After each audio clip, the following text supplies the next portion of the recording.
For sharing only my 5 peso coin collection from year 1995 to 2021.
Ito ang aking koleksyon, 5 peso from year 1995 to 2021.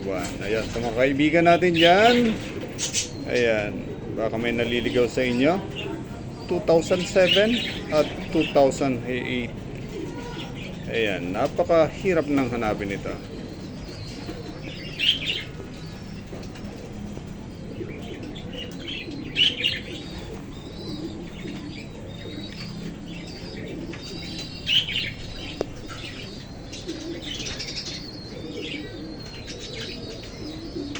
Thanks for watching.